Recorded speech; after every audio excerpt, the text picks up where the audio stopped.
바리새인들이 나와서 예수를 힐난하며 그를 시험하여 하늘로부터 오는 표적을 구하느길 예수께서 마음속으로 깊이 탄식하시며 이르시되 어찌하여 이 세대가 표적을 구하느냐.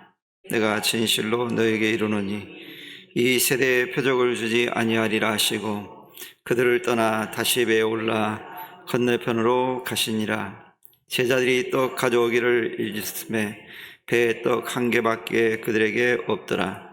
예수께서 경고하여 이르시되 삼가 바리새인들의 누룩과 헤롯의 누룩을 주의하라 하시니 제자들이 서로 수군거리기를 이는 우리에게 떡이 없음이로다 하거늘 예수께서 하시고 이르시되 너희가 어찌 떡이 없음으로 수군거리느냐.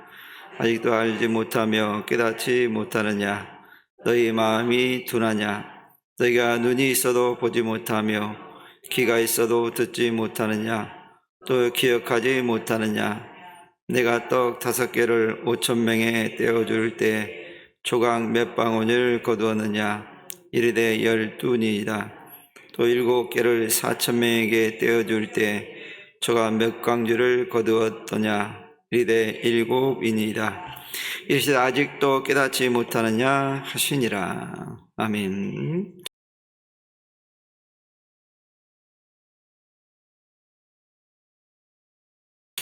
오늘 이 말씀을 가지고 우리가 주의해야 할 것이라고 하는 그 말씀의 제목으로 함께 말씀을 나누려 합니다.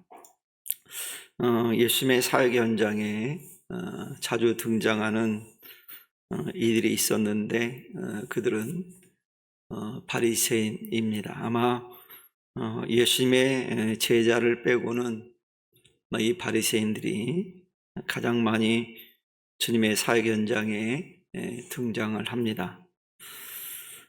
그리고 이들은 예수님의 사역 현장에서 늘 주님께 반기를 든 사람들로 등장하기도 합니다. 그리고 그들 한결같이 자신들이 세우는 율법을 내세워서 예수님의 사역에 대해서 비판적인 태도를 가지고 예수님께 접근했던 것을 보게 되어집니다.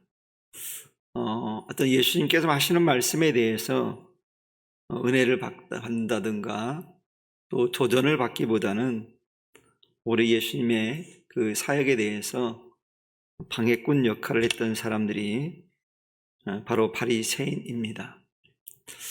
오늘날 교회 안에도 이런 무리들이 있습니다. 늘 교회의 성장에 유익을 주는 사람이 있는 반면에 늘 방해꾼이 되는 사람들도 오늘 존재를 합니다. 이것은 어느 교회든 어느 신앙단체든 다 있다는 것을 우리 너무 잘 압니다. 사람이 모이는 곳이면 사람들이 모여 있는 곳이면 다 그런 사람들이 있기 마련입니다. 그러니 우리는 믿음의 사람들은 어떻게 해야 될까요? 그들을 대할 때 이런 마음을 가져야 돼요. 그러려니 하는 마음을 가져야 됩니다. 그래, 그럴 수도 있지. 그래야 우리가 뭔가 또 생각하고 도전을 받고 또 뭔가 열심히 해보려고 하지. 이런 마음을 가져야 됩니다. 그것에 대해서 너무 우리가 스트레스를 받는다든가 상처를 받을 필요가 없습니다. 왜냐하면 늘 앞에서 일하는 사람들, 열심히 일하는 사람들은 방해를 받기 마련이에요. 열심히 하다 보면 꼭 방해꾼이 있거든요. 그냥 그대로 내버려두지 않습니다. 잘하는 사람에 대해서 칭찬하는 것보다는 우리는 보통 비판하거나 비방하는 일들을 더 쉽게 하는 경우들을 우리는 보게 됩니다. 그러니 그런 일이 있을 때 그냥 그러려니 하고 주님만 바라보고 열심히 주님 바라보면서 나아가면 됩니다. 그게 청지기로서 해야 될 그런 사명입니다. 성경에도 이런 예들을 우리 많이 볼 수 있습니다. 대표적인 우리가 너무 잘 아는 인물들을 보면 그들이 얼마나 신앙적으로 바로 서려고 합니까? 그런데 방해하잖아요. 욥도 그랬고요. 다니엘도 그랬고요. 요셉도 그랬고요. 이런 인물들이 정말 하나님을 위해서 열심히 살았지만 방해하는 사례들이 많았거든요. 다윗왕은 어떨까요? 다윗왕 역시도 마찬가지입니다. 심지어는 물론 그가 하나님의 범죄함을 통해서 그런 일이 벌어지긴 했지만 아들의 배반으로 해서 얼마나 많은 아픔을 겪습니까? 그런 일들이 비일비재하게 일어나는 것이 우리가 신앙생활할 때 나타나는 현상입니다. 아마 예수님께서도 이 바리새인들이 늘 비판하고 공격하는 모습을 보면서 주님은 아마 그들을 향해서 이제 좋은 어떤 비유거리를 사용하시잖아요. 그래서 제자들을 가르치고 거기서 모인 사람들을 가르침에 있어서 그들을 비유적으로 많이 활용하십니다. 굉장히 주님은 차원이 높아요. 그러니까 비판하는 세력을 오히려 신앙 성장의 도구로 주님이 사용하는 모습들을 우리는 보게 됩니다. 그걸 통해 우리는 교훈을 얻어야 돼요. 우리의 어떤 신앙의 방해거리 있을 때 그것을 어때요? 신앙의 성장의 도구로 사용할 수 있는 우리의 자세가 필요합니다.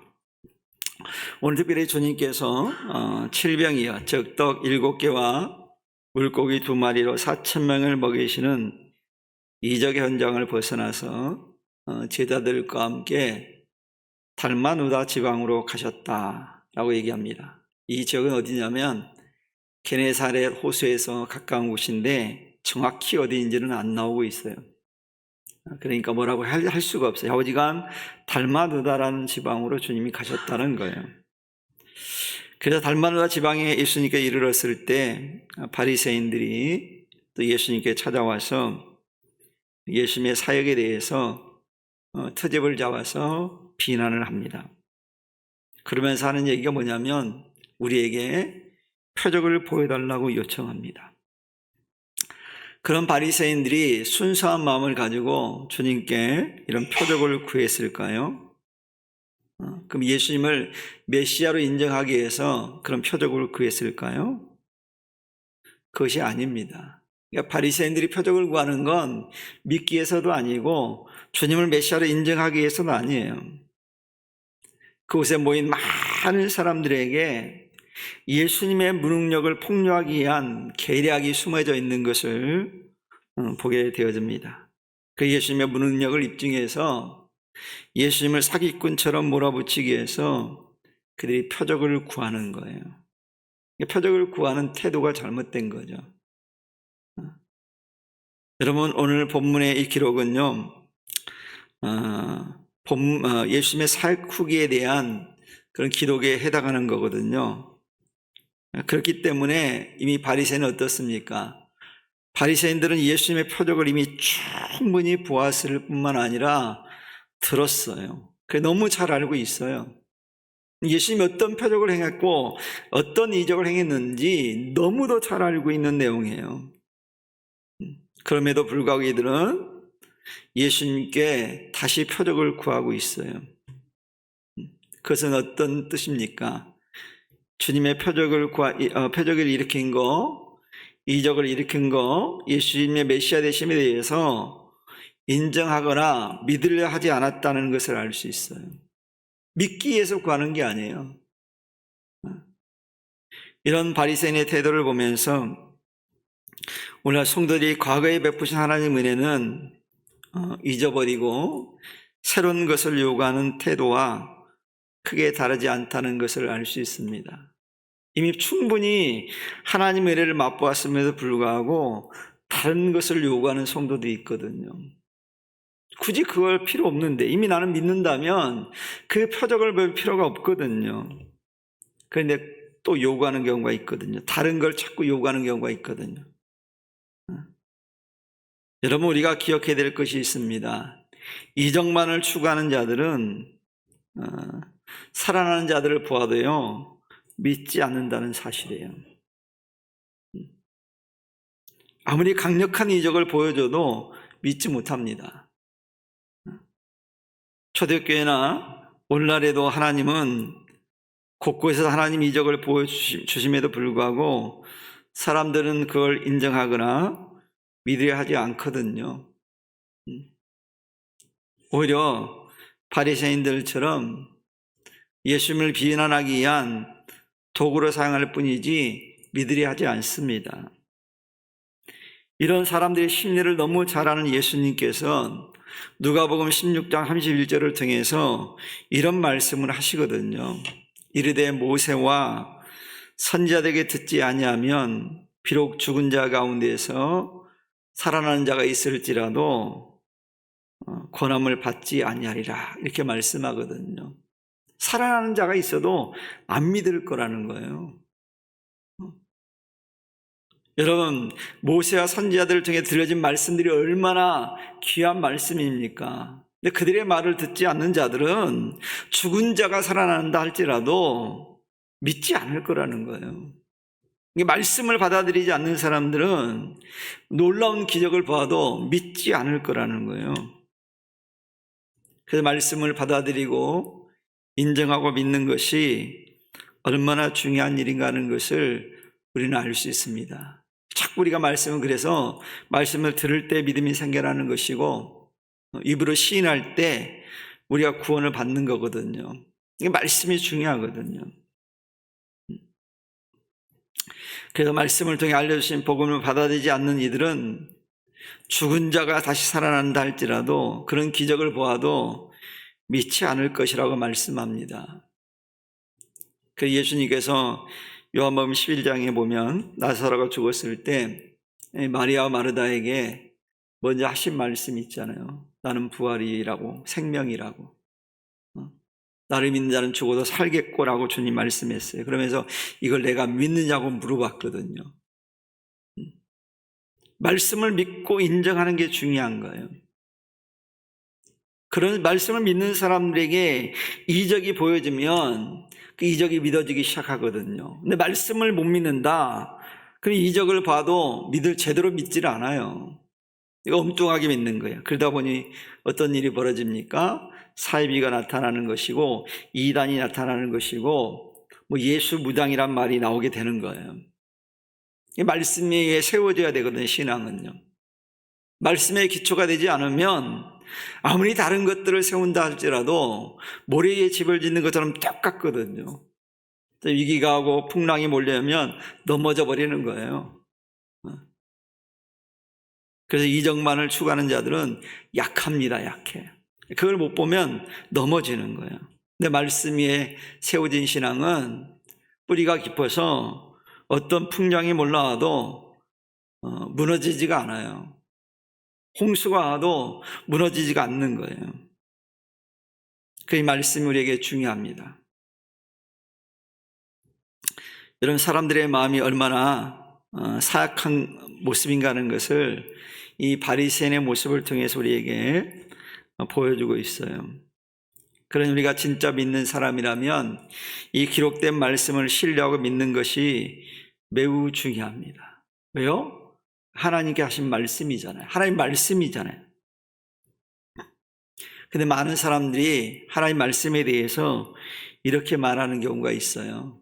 하나님 말씀은 그렇지만 이라고 말하는 경우가 있어요. 하나님 말씀은 그렇게 말하고 있지만, 하나님이 그렇게 말씀하고 있지만 그 얘기 뭡니까?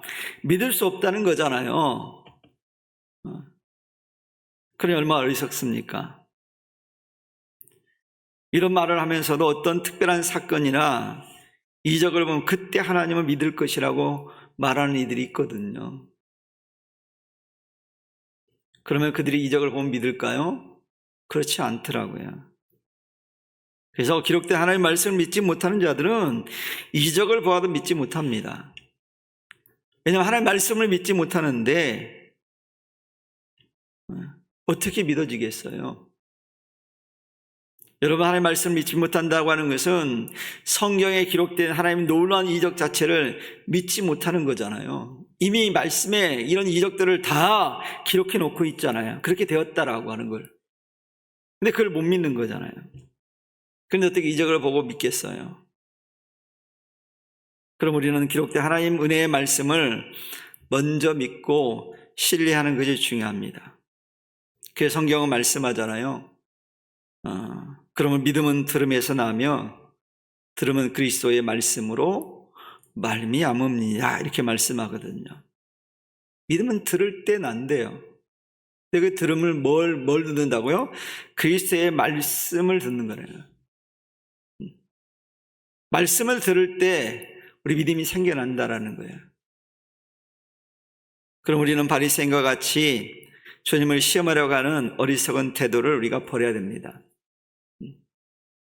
여러분이 하나님을 시험해서 내게 유익할 것이 하나도 없거든요.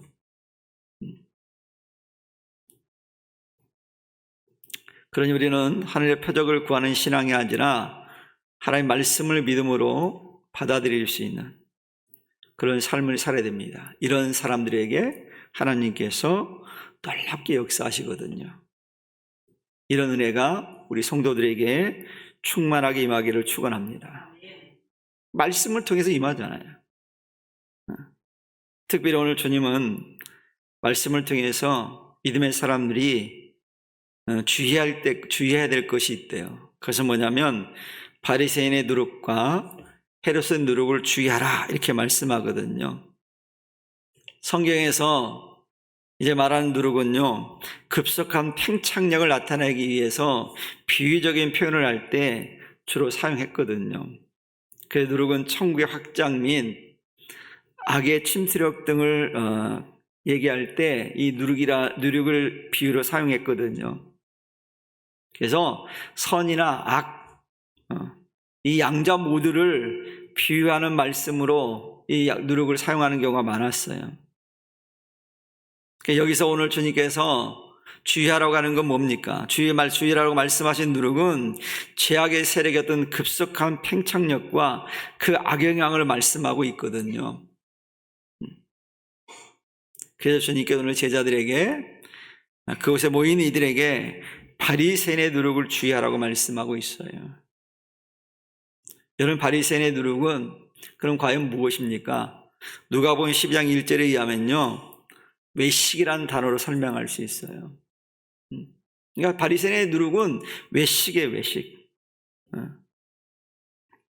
어떤 교회에서 이 목사님이 외식하지 말라고 막 이러니까 80 넘은 어떤 할머니가 끝나고 나서 그러더래요. 목사님, 그럼 앞으로는 저 밖에 나가서 밥 먹으면 안 되겠네요, 그러더래요.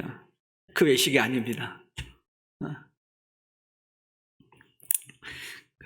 그러니까 할머니는 그 외식이라는 단어를 잘 몰라서 그런 거니까 여러분 그러면 안 돼요. 여러분도 혹시 그런 외식이라고 생각했다고 한다면 이 시간 그게 아닙니다. 그 외식 아닙니다. 이 외식은 뭐냐면 겉으로는 하나님께 대해서 열심인 척하지만 자신들의 경건한 모습, 선행하는 그런 모습, 이걸 막 겉으로는 잘 보이지만 속에서는 진리와는 정반대의 삶을 사는 가증스러운 그런 모습을 이제 외식이라고 그러는 거예요. 위선적인 행동, 이걸 외식이라고 그러는 거예요. 겉은 그럴싸한데 겉과 속이 다른 모습이에요. 그래서 예수님이 그 비유적으로 정확하게 얘기했잖아요. 회칠한 무덤이라고. 겉은 다 칠해져가 뭔지 모르는데 속에는 시신이 썩은 시신이 들어있는 거예요. 그게 외식이거든요. 그래서 이걸 다른 말로 표현하면 이렇게 표현할 수 있어요. 형식주의, 권위주의, 이렇게 표현할 수 있어요. 그래서 이러한 외식은 겉으로만 보면 잘 드러나지가 않습니다. 그러니까 오래될수록 속으로 골마서 상처나는 점에서 더욱 심각할 수 있다는 거예요. 곪기 때문에 계속. 형식주의, 권위주의에 빠지면 이 곪거든요, 그게. 자기도 모르는 사람이 골마서 나중에는 심각한 질병을 초래할 수 있어요. 교회들이 여기에 빠지면 교회들이 본질을 잃어버리는 경우가 많거든요. 자꾸 다른 데에 관심이 많아요.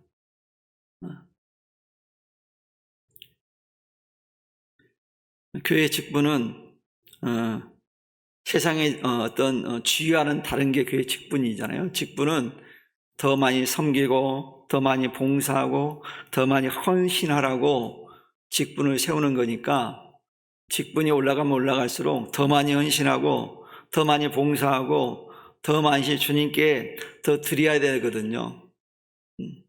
이게 안 되면 그 직분에 걸맞지 못하게 사는 거거든요.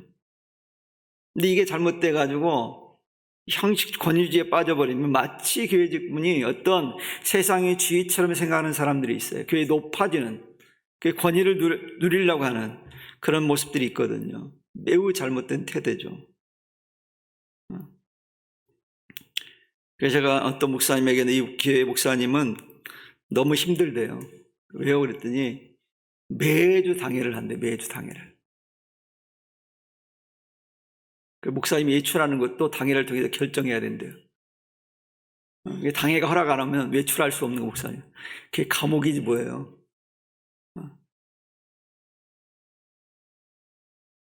그래라고 당회 세운 게 아니잖아요. 당회는 현장에도 딱 명시되어 있습니다. 뭐 어떤 역할인지. 그 외에는 하면 안 되는 거거든요. 자꾸 만들어요, 인간들이. 왜 이 만들어낼까요? 이 권위주의 때문에 만들어내는 거예요. 그럼 그분들이 뭐 새벽 기도 열심히 나오고 모든 공예에 열심히 나오느냐? 그렇지 않아요. 주일날 딱 하루만 나온대요. 근데 그런데요. 매주 당해한대요. 처음에 가더니 목사님이 미쳐버리겠다고 그러더라고요. 근데 지금 많이 적응해가지고 그래라니 하고 산다 하시더라고요. 내려놓으니까 편하다고 그러더라고요. 이 권위주의 버려야 되거든요. 이런 것. 바람직하지 않아요. 주님이 원하시는 교회가 아니에요. 또 어느 교회는 너무 형식주의에 빠져서 예수님 말씀보다 자신들이 가진 형식이나 전통을 중요하게 여겨서 교회 분열을 일으키는 경우가 있다는 거예요. 교회가 그렇게 심각한 문제에 빠지는 경우가 있어요. 여러분, 우리 예수님이 그런 모습을 보면 어떨까요? 참 마음 아파하실 거예요. 그러려고 주님께서 십자가에 지신 게 아닌데, 그렇게 하라고 십자가를 지신 게 아닌데, 그런 모습을 보면 너무 얼마나 아파하실까 생각이 들어요. 그래서 교회 안에 이런 형식주의가 팽배해지면요, 그 교회는 시간이 흐르면 흐를수록 교회가 좋아질까요? 어떻게 될까요? 병 들어갑니다. 이런 사람이 많은 교회는, 형식주의에 빠진 사람이 많은 교회는 교회가 건강한 교회가 못 돼요. 자꾸 병 들어가니까. 그러다 보면 어떻게 될까요? 교회가 말씀으로 세워지는 것인데 그 말씀이 지배해야 될 교회가 말씀이 사라져 버립니다. 그래서 여러분, 교회 안에는 지나친 형식주의는 버려야 돼요. 형식이 없어야 된다는 게 아닙니다. 형식주의가 없어야 된다는 거지 형식은 필요한 거죠. 형식마저 없어버리면 안 되거든요. 그리고 교회 안에 권위주의 역시 권위주의 마찬가지입니다. 교회가 권위가 필요한 건 맞습니다.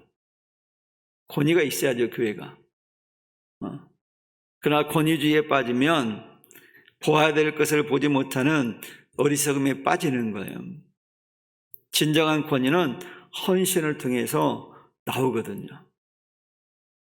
진정한 권위는 내가 뭔가 주장한다고 세워지는 게 아니라, 스스로 세우는 게 아니라 세워지는 거예요. 주변 사람들이 세워주는 게 권위예요. 여러분, 바리새인들과 서기관들이 예수님의 말씀을 듣고도 깨닫지 못한 이유가 어디에 있겠습니까? 바로 형식주의와 권위주의 때문에 그런 거예요. 자기들이 가지고 있던 형식적인 그런 모습이 깨어지고 권위가 깨어지는 것 때문에 용납이 안 되는 거예요.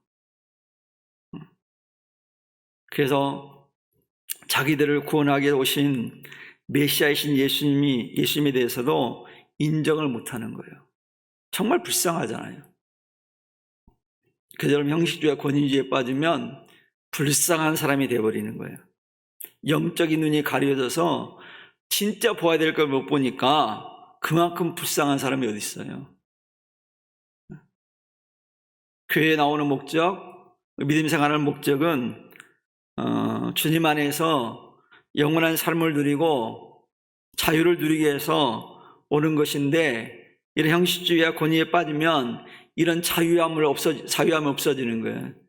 진리가 분명히 이를 자유케 하신다고 그랬는데 자유함을 잃어버리는 거예요. 그럼 우리가 바른 믿음을 소유하기 위해서 어떻게 해야 될까요? 형식주의, 권위주의를 내 안에서, 교회 안에서는 버려야 돼요. 그러면 어때요? 그때서부터 말씀이 우리 안에 들어오기 시작하는 거예요. 말씀. 근데 우리 나도 모르는 사이에 형식주의에, 권위주의에 많이 빠져 있어요. 근데 버려야 돼요. 그래서 우리 하나님 말씀이 우리 안에 들어오면 결국 어떤 일이 벌어집니까? 우리가 사는 역사가 일어나요. 그때부터 진짜 사는 거예요. 여러분, 대표적인 사람을 소개할 수 있습니다. 우리가 너무 잘 아는 사도 바울이 예수님 만나기 전은 이 형식주의와 권위주의에 빠졌잖아요. 그러니까 예수님을 믿지를 못하는 거예요. 내가 예수님 만나고 나서 이 모든 걸 버리잖아요. 그가 얘기하잖아요. 자기는 바리새인 중에 바리새인이라고, 11인 중에 11인이라고. 그런 걸 다 뭐로 여긴다고요? 배설물로 여긴다 그랬어요.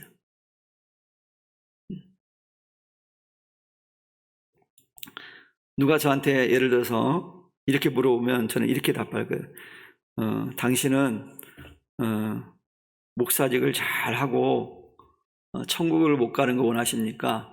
목사가 아니라 평신도로서 천국 가는 게 더 좋겠습니까? 그럼 저는 후자를 택할 거예요. 목사 안 하면 어때요? 목사하면 천국 못 가는 것보다는 평신도로 살면 천국 간다고 그러면 나는 두 번째를 택할 거라니까요. 이게 더 중요하잖아요. 어떤 분을 매우 안타까워하는 그런 분을 만났어요. 왜요? 그랬더니 저분이 직분이 없을 때는 정말 헌신적이었고 열정적으로 봉사했고 그랬는데 직분을 맡은 뒤로부터 이상해지더라는 거예요. 너무 마음이 아프다 그러더라고요. 어떤 분은 그래서 그렇게 스스로 말하면 나는 직분을 안 맡을래요 그런 분들이 있어요. 왜요? 그러면 나는 교만하게 될 것 같다고 그러더라고요. 자기 스스로. 차라리 그게 낫다라고 생각하는 거예요. 바로 그거거든요. 그래서 히브리서 기자가 말씀에 대해서 이렇게 우리에게 표현했어요. 하나님의 말씀은 살아있고 활력이 있어 좌우의 날선 어떤 것보다 예리하여 혼과 영과 이 관절과 고소를 찌르 쪼개기까지 하며 또 마음의 생각과 뜻을 판단한다 그랬어요. 이게 말씀이 얼마나 중요한지 우리가 말씀하고 있는 거예요. 그러니까 형식주의, 권위주의 이거 버릴수록 내게 유익한 거예요. 그러니 오늘 이 시간 예배하는 우리 성도님들은 이런 은혜가 우리 성도님들 가운데 충만했으면 좋겠어요. 말씀으로 충만하고 성령으로 충만해서 날마다 하나님의 은혜를 경험하고 체험할 수 있는 아름다운 심령 될 수 있기를 주님의 이름으로 축원합니다. 그리고 이어서 헤롯의 누룩을 주의하라고 말씀합니다. 헤롯의 누룩은 1차적으로는 로마 제국과 결탁해서 지리를 핍박했던 당시 헤롯의 지지자들을 가리켜요. 노바에 그냥 비리 붙어서 헤롯을 지지하는 거예요. 오늘날로 말하면 세속에 물들어서 성도를 오염시키는 세력을 의미하는 거예요. 오늘날 교회 안에도 자신의 논리를 내세워서 성도를 세속에 물들도록 하는 무리들이 있습니다. 여러분, 사실 교회는 무엇보다 조심해야 될 것인데 그것은 말하면 세속주의거든요. 세속주의.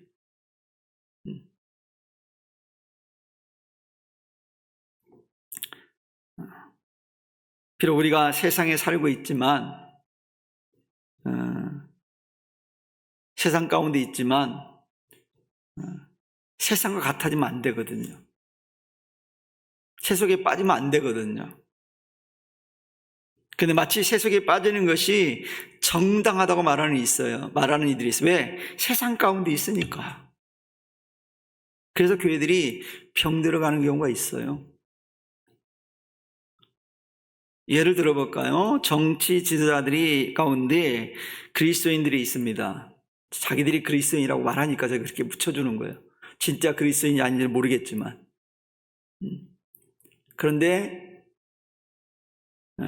그들이 자기 당의 어떤 당규를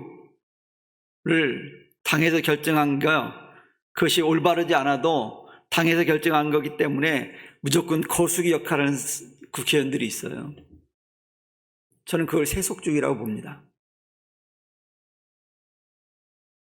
하나님 말씀과 대치되는 내용이라면 자기 국회의원직을 걸고라도 아니라고 말할 수 있는 게 세속주의를 뛰어넘는 국회의원이에요. 저는 그런 국회의원 하나 한 명이라도 봤으면 좋겠어요. 근데 그런 사람 없죠? 없잖아요.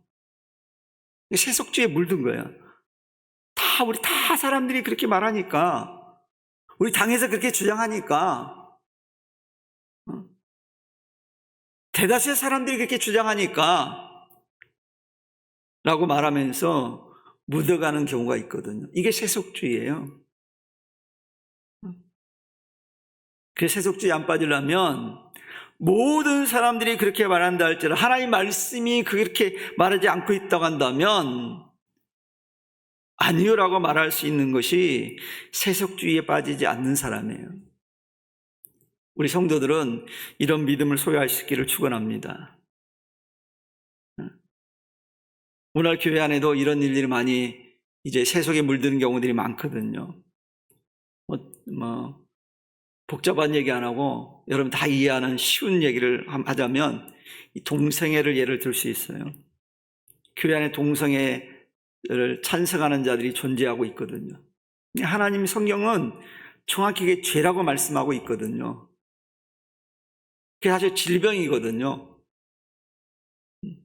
세상의 문화가 아무리 변해도 세상 사람들이 이제 다 그들을 인정해 주자고 하더라도 교회만큼은, 성도들만큼은 아니라고 말할 수 있어야 된다는 얘기예요. 물론 그들을 불쌍히 여겨야죠. 제가 그들을 긍휼히 여기지 말라는 얘기가 아닙니다. 더 그들의 영혼을 위해서 긍휼히 여기는 마음을 가지고 그들이 제대로 돌아오기를 위해서 기도해 주는 건 맞습니다. 그런데 그걸 인정해서는 안 된다는 거죠. 왜요? 성경이 죄라고 말하잖아요. 성경이 아니라고 말하잖아요. 그러니 교회는 이걸 용납하면 안 되는 거예요. 이거 외에도 많은 부분이 많아요. 너무 교회가 용납해 주는 것들이 많아요. 왜? 세상 문화가 그러니까 라는 핑계로 용인해 줘 버려요. 요즘 트렌드가 그러니까, 트렌드가 그런데 하나님 말씀이 아니라고 그러잖아요. 그럼 아닌 거예요. 근데 트렌드가 그러니까 우리도 가자. 이게 세속에 물드는 거예요. 굉장히 위험한 겁니다. 그 오늘날 매스컴들이 그런데 이런 것들을 조장하고 있어요. 정치 지도자들이 조장하고 있어요. 왜요? 점수 따야 되니까. 그들에게. 그들은 소수지만, 비록 소수지만 그런 사람들에게도 점수를 따야 되니까 동조하는 거예요. 이게 세속주의인 거예요. 그러니 여러분, 이런 시대에 우리가 살고 있어요. 이런 시대에 우리가 다시 누구를 떠올려 봐야 되냐면 다니엘을 한번 우리가 떠올려 봐야 됩니다. 여러분, 세속에 물들지 않기 위해서 다니엘은 뜻을 정했다고 말씀해요. 그 뜻이 뭡니까? 하나님의 말씀대로 살겠다고 하는 고백이에요. 세상이 다 그렇다 할지라도 하나님이 원하지 않는 일이면 그 길은 안 가겠다는 거예요. 그래서 하나님이 그를 기뻐하신 거예요. 그러면 교회는 잘못된 사상이나 이론, 이념이 교회 안에 들어와도 성도들은 그걸 아니라고 말할 수 있어야 돼요. 근데 교회 안에 이런 것들이 들어와서 성도들을 매우 혼란케 합니다. 그러니 우리는 이걸 멀리 해야 돼요. 멀리 해야 돼요.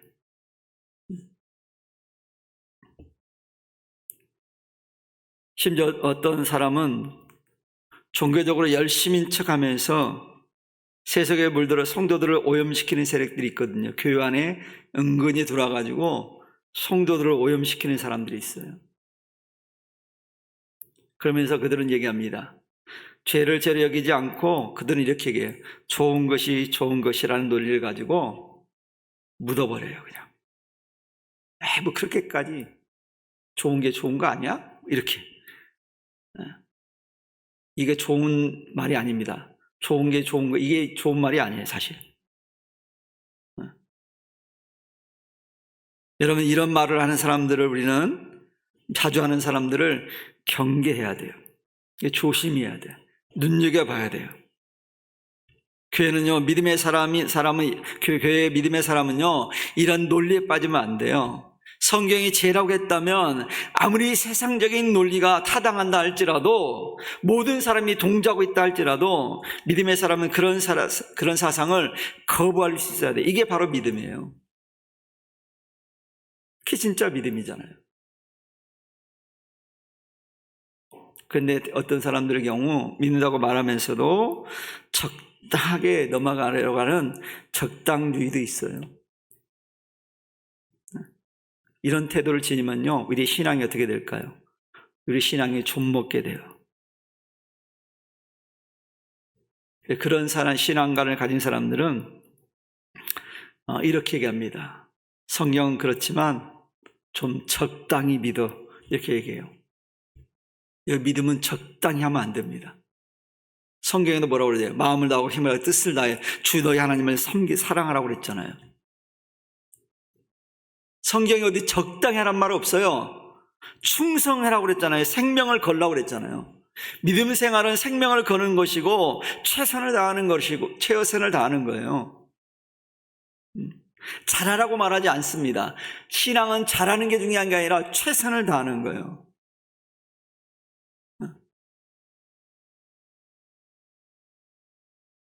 잘하는 사람은요, 뺀질거릴 수 있어요. 최선을 다하는 사람은 달라요. 최선을 다해야 돼요. 근데 많은 사람들이 우리를 현혹하거든요. 좀 적당히 믿으라고 말하면서 그 정도면 됐어. 그래서 너무 충분해. 그러다 보니까 믿음이 흔들립니다. 아니에요. 적당히 믿으면 되지가 아니라 그렇게 극성스럽게 믿을 필요가 있는가가 아니라 극성스럽게 믿을 필요가 있어요. 우리 성도들은 극성스러운 그리스도인 되기를 축원합니다. 극성스러워야죠. 좀 달라야죠. 여러분, 콘서트장에 가가지고는요, 어떻게 해야 돼요? 극성스럽게 뛰어놀아야 돼요. 거기 왜 갑니까? 그러려고 한 건데. 얌전하게 있으면 뭐하러 가요, 거기? 내가 좋아하는 가수가 나와서 하면 막 소리 지르고 막 이게 맞지. 그냥 조용히 앉아있으면 거기 왜 가요? TV 보지. 그렇잖아요. 가서는 막 극성스럽게 뛰어놀아야 되는 거예요. 왜? 그래야 가는 거예요. 그래서 가는 거예요. 여기 운동장에 가는 이유가 뭐예요? 운동장에 가는 이유는 뭐냐면 뭔가 막 응원하면 뛰어놀고 싶어 가는 거잖아요.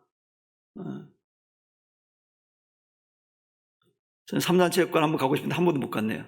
어저께도 하던데 놓쳤어요. 가서 뛰어놀고 싶은데 근데 우리 교인들이 볼까 못 가겠어. 거기 가서 막 가지고 막 열정적으로 응원하고 그래야죠. 그게 맞는 거 아니에요? 극성 좀 떠는 게 나쁘지 않다고 생각해요, 저는. 슬픈 곳에 가서는 어떻게 해야 돼요? 열심히 울어야죠. 막 최선을 다해서 목 놓아 울어야죠. 근데 옛날에는 교회 목사님들이 그리스도인들이 예수 믿는 사람들은 상당했을 때 울지 말라고 막 그랬거든요. 근데 요즘은 성경적으로 돌아왔어요. 울어야 돼. 성경은 울잖아요. 초상집은 우는 게 맞지. 잔치집에서는 웃고 떠들지만 초상집에서는 울어야 되는 게 맞잖아요. 부모가 돌아가셨는데, 형제가 죽었는데 왜 안 웁니까? 울어야지. 안 우는 사람이 이상한 거예요. 우리 성도들이 나중에 제가 여러분도 부모님 누가 돌아가셔서 내가 문상으로 왔는데 웃고 떠들면 이상하게 볼 거예요. 제가 제 양반 뭐 이상한 거 아니야? 초상집에 웃고 떠들어. 울어야 맞는 거예요. 그러니까 극성스럽게 해야 돼요. 그러니까 믿음 생활도 어떻게 하자고요? 극성스럽게 하자. 따라서 합시다. 극성스럽게 믿음 생활 합시다. 안 극성스러워요. 그렇게 대박은.